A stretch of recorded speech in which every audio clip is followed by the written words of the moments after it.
dignity is before us, something central and crucial to all the world's religions. You want to speak louder? Okay, I will do that. I will boom. I'd like to start with a prayer, if I may. Dear God, take our lips and speak through them. Take our minds and think through them. Take our hearts and set them on fire. Amen. As I said, my name's Nick Stewart, and despite the accent, I'm very much here in America, been running Odyssey Networks, an interfaith organization in New York for 3 years. I'm very much also proud and honored to be here moderating this panel. We'll hear from them in a second. They are a remarkable group of people coming from across the globe at the forefront of the issues surrounding religion, HIV, AIDS, and the issues of dignity and respect. From my point of view, it's also a remarkable journey as well, because back in 1984, when I was a young sapling of a journalist, in a place called Brighton on the south coast of England, I was dragged aside by my news editor one evening and said, Nick, something's going on in a pub down in the lanes in Brighton. We're not sure if it's a story. We think you should go and cover it. You're the junior journalist, you know, it may not be much of a story. Someone's coming down from London to talk about something called AIDS. Don't know what it is. May not be a story. Well, we all know what a story it turned into. And it became quite a major part of my career as a journalist and a TV producer, specializing in religion and current affairs. Because that story didn't go away. In fact, it got deeper and more horrific at every level and every which way you looked at it. And often, in the heart of it was religion. I remember by 1990 doing a program for the BBC about an inspirational figure in London, a Franciscan friar. What was inspiring about him was that he reached out to the gay community in London, to drug users, and on his own he set up a service at the end of each year for those partners who had lost loved ones to HIV/AIDS and who had been denied access to the body, the family, the grieving process because of the fear from the family, because of the church. To think now that that was going on, that this man was so special because he reached out in compassion, is staggering. But it is still an issue we all face, no matter what religion we come from. Now, there's a little story which says that who are the worst tourists in the world?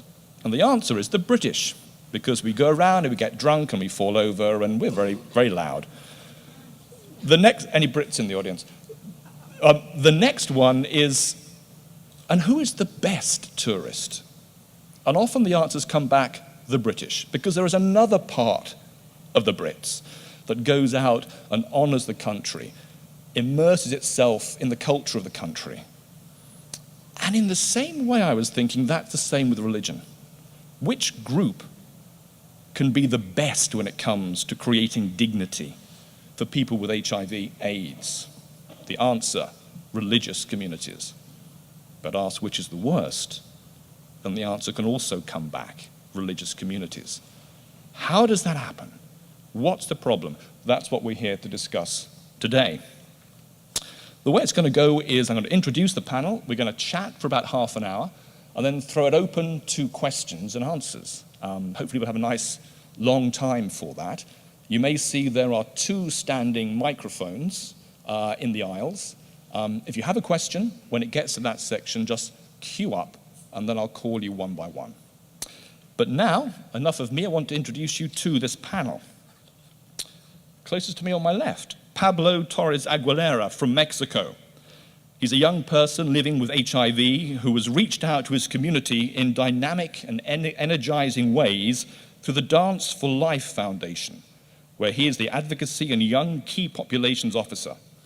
Now, apart from having great moves, I'm sure, which you may show us later on if we're good, he takes the cause to the highest of places speaking at the high-level meeting during the UN review on AIDS last year, where he called on the world's religious leaders to build bridges with key affected populations and work for zero discrimination. Pablo, you're most welcome to our panel.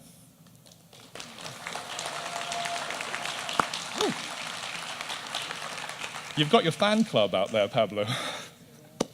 And I'm a signed-up member of our next panelist fan club because I've moderated panels before, and she is amazing. Bishop Yvette Flander is the founder and presiding bishop of the Fellowship of Affirming Ministries, a multi-denominational fellowship of pastors and Christians from the USA, Mexico, and Africa.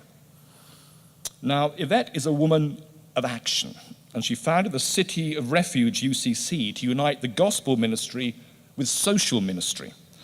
And she works through the Ark of Refuge in her native San Francisco to bring HIV/AIDS education, prevention, and housing services, targeting the African American and African faith communities. She's been on quite a journey, starting off conservative evangelical, and then moving through to a more inclusive position. What I love about what you say often is the older I get, the more uncertain I become. But I'm okay with that, and he's okay with that, or she. So, Yvette, welcome to our panel.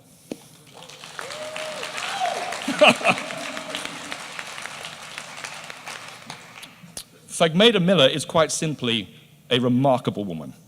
She was the first, and so far I believe, the only Muslim woman in South Africa to have publicly disclosed her HIV status, becoming a leading spokesperson for Muslims living with HIV.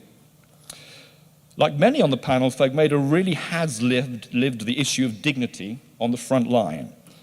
At the beginning, she feared the response of her Muslim community and worried more about that than the virus itself.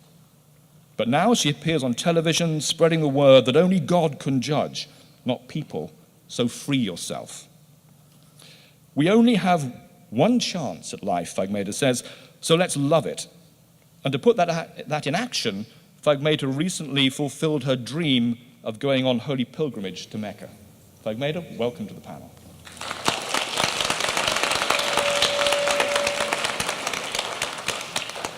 Swami Adhinanda is a Hindu monk from Reunion Island in the Indian Ocean. Now, I checked this out, and according to the website that I went on, you have traveled 9,351 miles to be here. Quite a commitment. In 2010, he became the first Hindu Swami to go public about his HIV status and works to show how he can be highly spiritual and still live with HIV.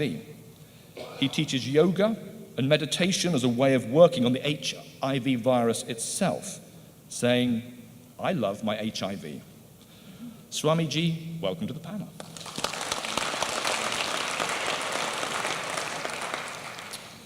And finally, exciting news, hot off the press. The Reverend J.P. Heath is with us, standing in for the Reverend MacDonald, I'm afraid, hasn't made it. I tracked him down a few days ago to China, of all places. So these guys get around. From Malawi to China, but not quite to DC. But JP, this is our game. Thank you, sir, for joining us. From Johannesburg in South Africa, JP is an Anglican priest living with HIV, who was a founding member of the remarkable organization Inarela, and he's an executive director of that organization, and that completes the panel.